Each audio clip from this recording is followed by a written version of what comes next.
Hello, everybody, and thank you for tuning in to the Liberty Report. With us today, Daniel McAdams, our co-host. Daniel, good to see you this morning. Good morning, Dr. Paul. How are you this morning? Doing well. A lot better than they're doing over in the Mediterranean. Yeah, no kidding. Stirring up trouble. I wonder who stirs up all this trouble, because people are basically nice, don't you think? Yeah. And then they go astray. Yeah. There's a little bit of that, but what a mess. And it just bewilders me to think about, all of the violence and the killing, and there's never any progress. Even for the bad guys, they might have progress for a day, but you'd have to say, well, did Hitler have a valuable life? Yeah, he was a king of the hill for a year or two, but boy, it's such a mess. So that's what we have to contend with, because the results of the philosophy of using government violence to mold other people and to not allow people to be their own governor and have a couple rules like don't hurt people, don't steal from them, don't kill people, and they can do a lot better, because, when governments make those decisions, they do the opposite. They tend to do a lot of killing, and they tend to take the guns from us and give them only to the government to do all the killing. Anyway, that's the big picture. The small picture of a consequence of the way governments have run and the way they're going right now, and a consequence, as we see it, is a consequence of our obsession with our empire. We have to say something about everything, and we have to finance it because we worked it out. We worked out a deal that we were going to have a fiat currency, print at will, and we'll just take care of people. As long as you trust the dollar, things will be okay. But it's starting to fray, and that's where I get concerned. But the big issue over the weekend, of course, was hundreds killed in an Israeli bombing of Gaza hospital. Mm-hmm. Now, would anybody bomb the hospital on purpose? I would hope not, but I don't put anything past them, any of them. And but the big thing is who did it? Are both sides immune from fibbing and lying or propagandizing? They're not. It's certainly easy for me to think that one side has, overstepped its bounds, and I think the culprit that overstepped bounds and got involved in these kind of skirmishes was our own government. Getting involved. That it might not even be there if we didn't try to finance everybody and thinking they're going to come together. No, they just fight even more. But this hospital thing is the big argument is, well, did the Israelis do it on purpose and to make a point? And there's a lot of support for that idea. But then the other side said, the Israelis said, it can't be. We have the technical proof that this could not have come, from one of our big bombs, and it has to have come, from the Palestinians, and they did this, maybe an accident or whatever. But the thing of it is, and that was instantaneous that they were able to come up with the alternative, and that alternative, reached out. A lot of people grabbed hold of it. But the one thing that sort of impressed me is how many people didn't do it, and whoever's doing whatever, it did mobilize the Arab world. I think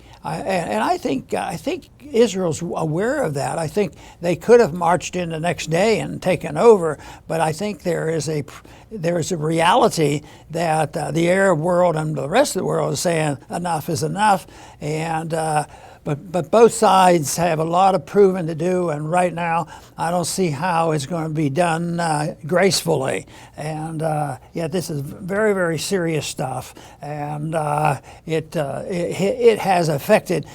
Everything is going on financially, money-wise, and also the military-industrial complex. So there are a lot of economic issues involved as well.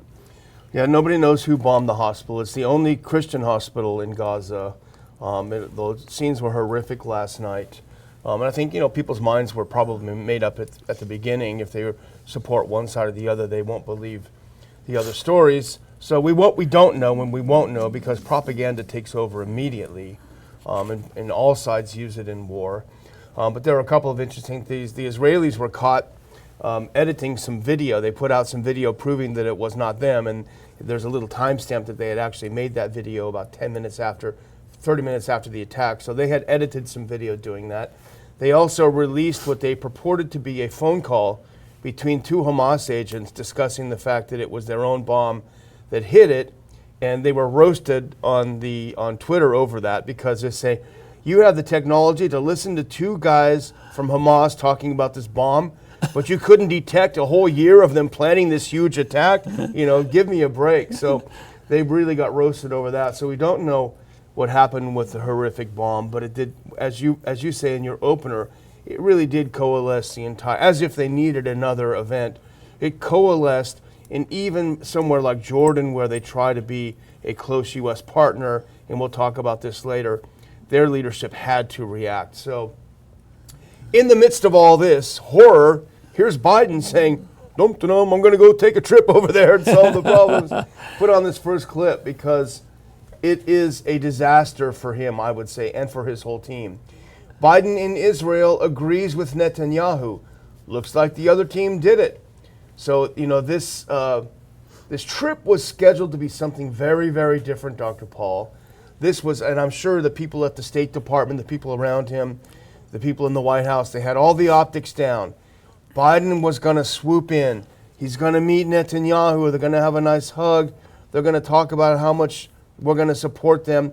But in a twist, then he's going to have a summit in Jordan with a bunch of Arab leaders. So it's going to show like he's taking an even hand, an even approach. He's a peacemaker. He's trying to solve the problem. Well, this bombing of the hospital was basically a bombing of his trip.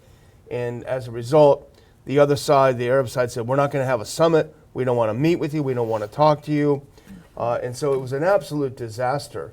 And so with that happening, it left this next picture is basically the entirety of his trip, which is him sitting in a weird room with Netanyahu covered by Israeli and American flags. This is exactly the opposite image the U.S. would want to have out if it's trying to make the case that we are an honest broker here. So I don't know if the Israelis are happy with this or if Netanyahu is happy with this, but this is definitely not the look Biden was going for. And if you can indulge me, Dr. Paul, I have one video clip of his arrival. I think this is on Sky News in the UK, just to see what it looked like when he arrived after this fiasco. Let's listen in. After the events at the hospital, he considered not coming, but he is here. He is stepping down the steps onto the soil of a country at war, and will head straight to meet Benjamin Netanyahu. And those two... We can pull that, yeah. The interesting thing about this clip, I think, Dr. Paul, was they said that he was considering not going. Mm-hmm. So, interesting. But, that picture elicits some feelings that I have about it. It's almost like they're consoling each other. Yeah, it's weird. You're doing okay, and we're buddies. It'll work out all right. But I have a soft spot for trying to find excuses for not being, bitter against Biden, because my first thought, this man's sick. Yeah. And I don't think it's very good. I wasn't trained to find the sick people. Oh, I don't like you, but you're sick, and you just go like, hey. Yeah. But there is, it's not getting any better. But the big question there is, why do his handlers permit that? And you say, oh, well, he's his own man. I don't think so. I think the handlers are there, and maybe one lives with them, that runs the show. But that is really very sad, and it compounds things. It doesn't solve things. And these, negotiations when people are fighting, that sounds like a good idea to me. At least they should be talking to each other. But this doesn't look like it's going to serve the purpose of resolving the difficulties there in that picture you point out. that's enough to upset a lot of Palestinians and Arabs and the whole world over there. They're not going to be too happy, and Israel might not like it either. Because this is when we're trying to the good Israelis. They want to stop the war too, and they say you're not helping us with this type of propaganda. But the markets were reeling, though, even immediately after the bombing. This was, so far, the events in Israel and in Gaza hasn't done a whole lot. But last night, the market really was shaken from this, and so it's becoming a economic issue as well as a political issue, and time will tell where that'll go. But no matter what happens, it's going to cost the American taxpayer more money, and that means the war against our middle class will continue, and the lack of interest about the invasion on our borders, it will be put on the side burner because we're not going to deal with that. And maybe somebody might say maybe they want that to take your attention off the real problems that we should be dealing with. Yeah. Well, first of all, we know that Biden and Netanyahu hate each other's guts, so that hug must have been awkward for both of them. But with Netanyahu, what he needed is full-throated support from the U.S. Back to old times again. We love you unconditionally. But it was a little weird. Now here is them sitting next to each other. Maybe it's just me, but they look very awkward. If we can watch that next clip, they look very awkward. And Biden says something weird, which is not uncommon, but it's even particularly weird. That second video clip, we'll play that whole clip and watch Biden when he's kind of consoling, I guess. Here we go. Let's listen to this one. You might want to put your earpiece in.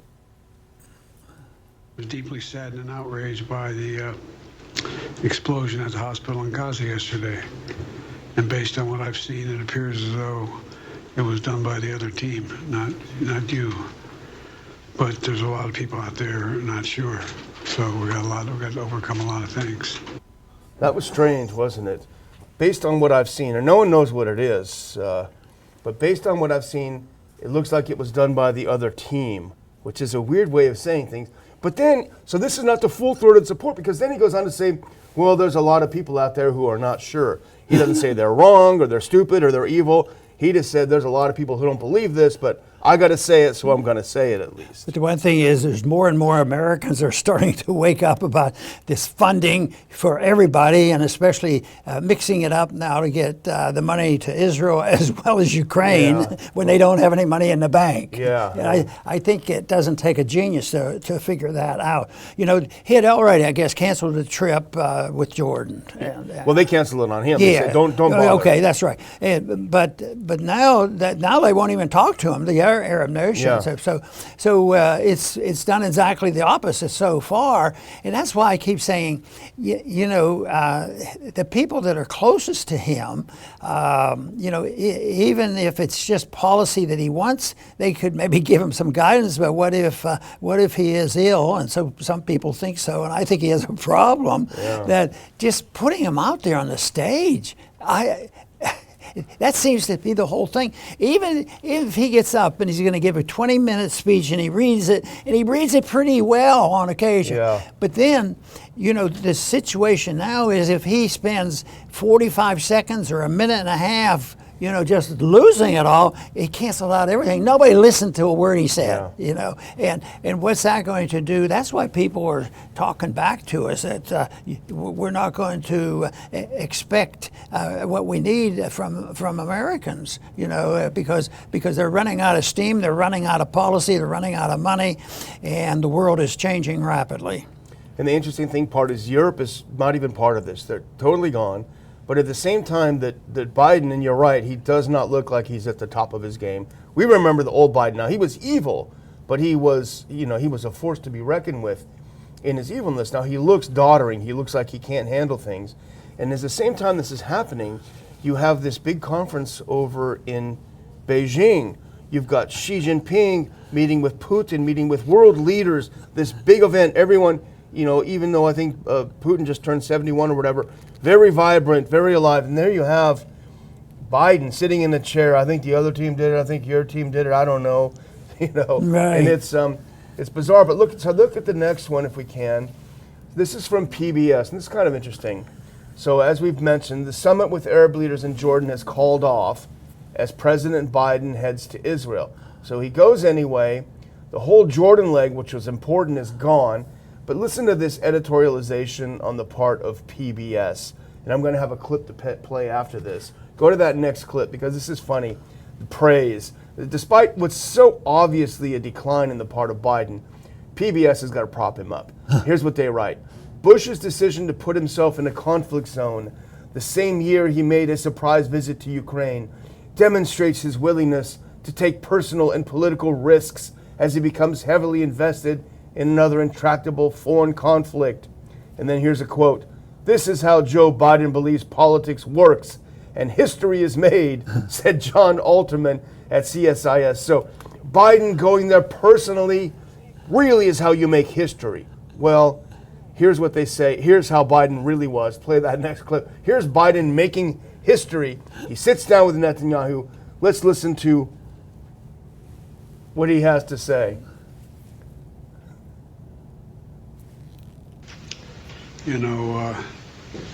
Years ago, I asked the Secretary of State when he and I were working in the Senate to write something for him, and he said, he wrote a line that I think is appropriate.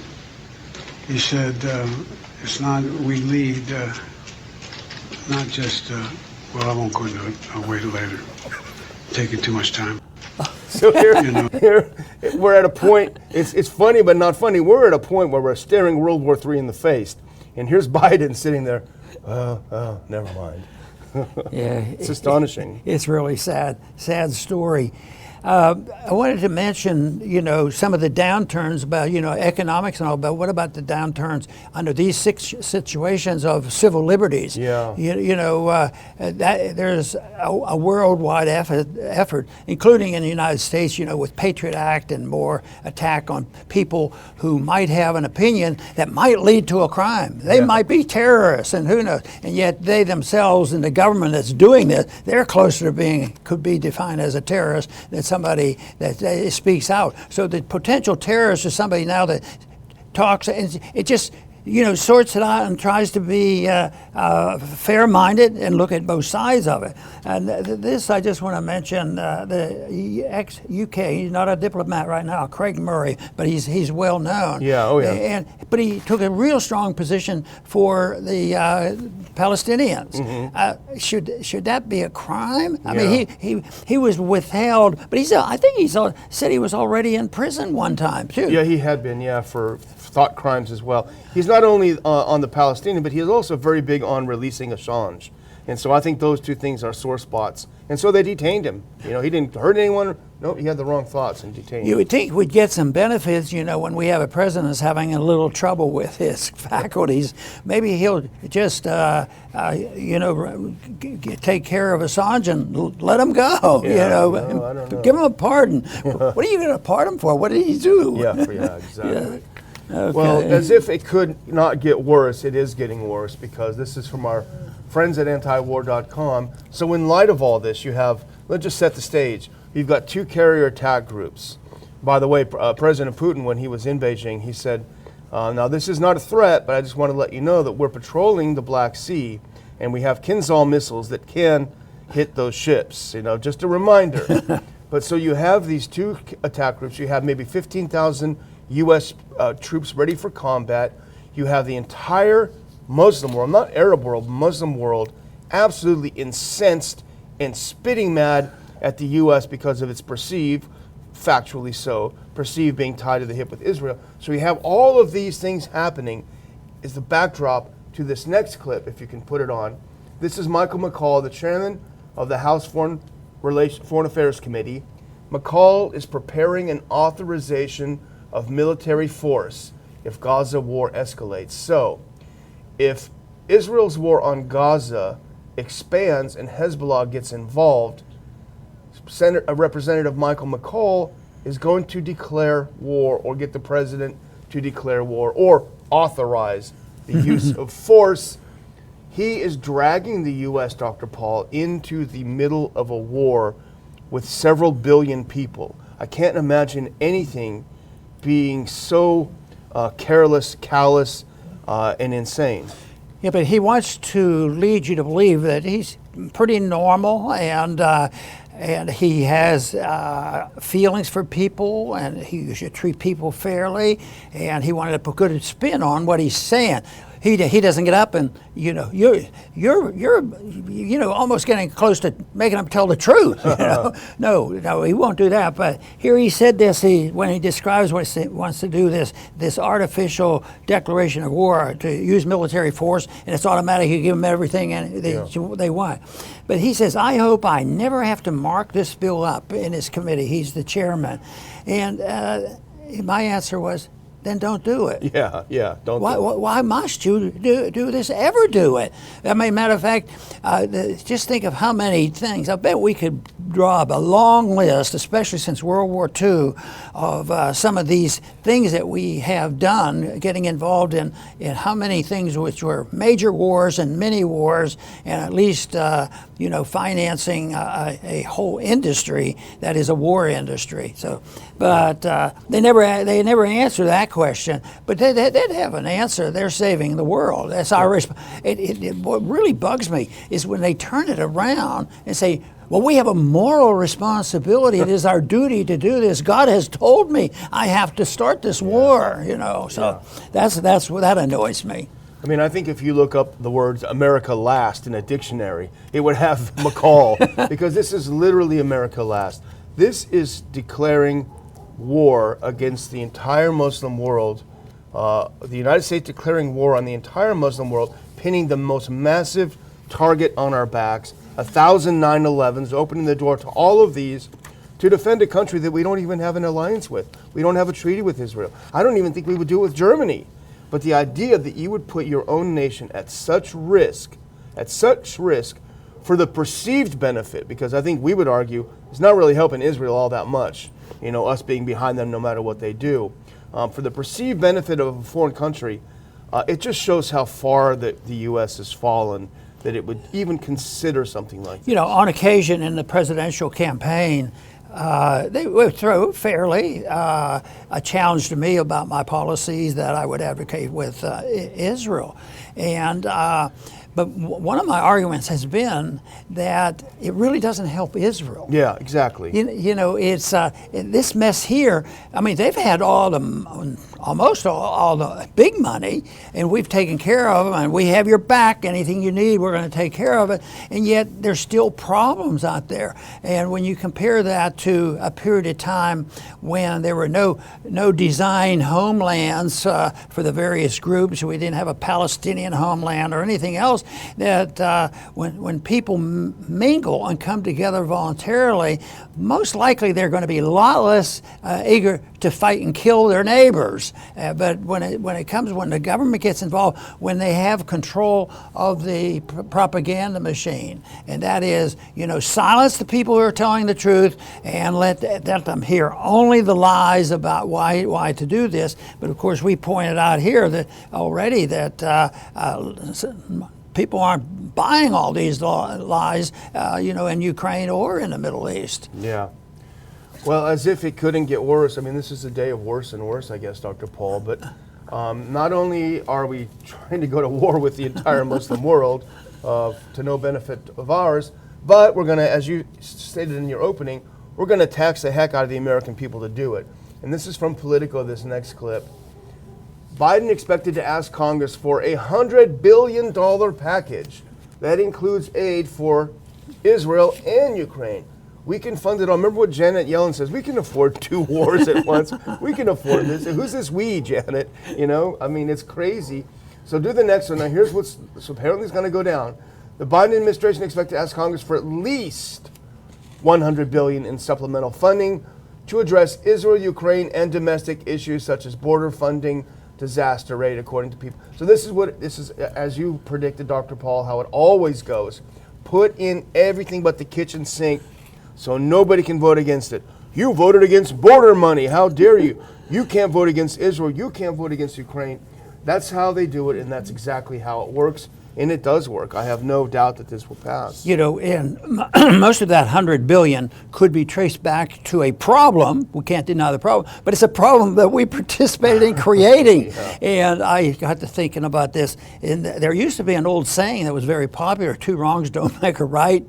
And I think they have two wrongs make a right. They believe, well, we did this. It was a mistake, and we know that, but we have to correct it. We just didn't give them enough money. We just didn't kill enough people. We didn't have our allies put together. Yeah. So they don't hesitate to say having 2 or 3 or 4 wrongs, that's correct. But they do that in foreign policy and do it in economic policy. They do it in social relationships. They make mistakes and they make things worse. So they do more of the same thing. Yeah, absolutely. Well, let's skip one and go to the one about Mitch McConnell, because this is from the same article. So the whole idea, as you know, Dr. Paul, is putting that Ukraine money, because there's a lot of Republicans now who are listening to their constituents who are saying, no more money for Ukraine. We don't want to do it. 150 billion, and it's a lost war. So they're purposely doing this to, they call it jam the far right, to force them to vote for this money. McConnell, of course, he's all for it. If you can go to that, it's not the next clip. There we go, thanks.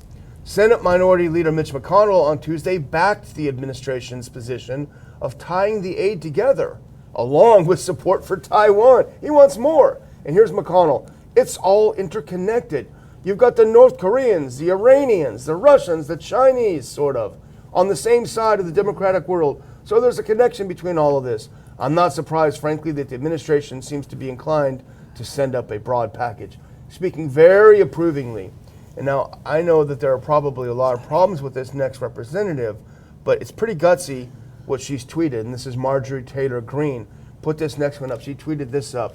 She said, Biden wants $100 billion in aid for Ukraine and Israel. I will vote no.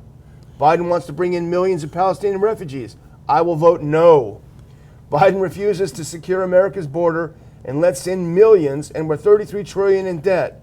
Biden is America last. So good for MTG for saying, I am not going to vote for this bill. There was a thing that was prevalent in recent history in the last several decades. And it was common to hear and say, don't put a bunch of stuff, miscellaneous things, extra things onto a bill. Vote your bills clean. And it was very popular. I don't hear that as much anymore because everybody thinks that's the only way I can get what I want. Yeah. You have to put it together. And what they do is this is a scheme. It's sort of a blackmail. They teach them to be very dependent on special interests, and it was very evident that they said, well, we'll help you raise money. When I went on the banking committee, when I was way back in the 70s, they came to me and they said, this is not people don't sort of like being on the banking committee, but it's a good committee because this is what you can do and you can raise money doing this. So, but you're in bed with them and they sort of blackmail you, and that's what this is. Okay, half of them want it for Ukraine, the other half wanted for Israel. Yeah. And what about the American taxpayer? No one wants that. Why did they leave the poor taxpayer out? Yeah, always last. Well, I'm going to close out. We don't have a good news story today, but we have a good news story. Let's put on that last clip. Good news story is that you can read Dr. Paul's terrific brand new book, The Great Surreptitious Coup. You can read it as a gift from the Ron Paul Institute to you for supporting our fall fundraiser. We only have a couple weeks left, and we only have a few books left. So I will put in a link to tell you how you can get a copy of this sent to you for your tax-deductible support for the Ron Paul Institute. All the things we do, putting on the Liberty Report, our conferences, our scholars seminars, and you can be part of the real peace movement, not just peace when convenient, and that's what we stand for. So, info in the description, and we hope you'll participate. Well, you know, one thing I hope that you went over it before we published it at all, and make sure I didn't make any mistakes or I wimped out on any issue. No danger of that. Yeah, we've been very careful. We've been trying to, you know, spot any time that you go some way and I go the other way. How did it come out that way? What is it that brought us together? Well, it's simple. People come together. Freedom is popular, and it brings people together. And that's what some people don't understand. It's the government that separates us. You know, people say, oh no, government is so necessary. You can't be against the government. You'd be not patriotic. You got to do this and that. But no, they want you to follow the rules, and they really don't believe in personal relationships. They say, you guys don't even want any government. I'll tell you what, from my viewpoint, we have the best government, and the government is real close to home. It could be the state, it could be the city, it could be the county, but it could be your household, it could be your parents, and you have rules, you know, to get around all the nonsense. And yet, right now, I mean, do you think with the stories we hear now, what goes on in public schools, it's getting attention, and that's good. But that is just terrible, because most of those problems, the moral, attitude that is expressed in our schools is so bad, but it's ignored. So I think government is very important. I think ultimately, though, not only is it your family, your friends, and your church that might guide you in the morality, the ultimate responsibility falls on us. And under those conditions, we can't defer. Oh, well, I had a bad time. This has happened. I will go to the government. The government will take care of me. Well, why don't you go to your neighbor? Oh, no, he might shoot me if I take what I want. But I'll send my congressman over there to do it. So it's a basic moral principle of minding our own business and not interfering with the rights and the privileges and the liberties of other people. And I'll tell you what, we would have a freer and more prosperous world if we just got going in that direction. It would be so overwhelmingly beneficial. I want to thank everybody for tuning in today to the Liberty Report.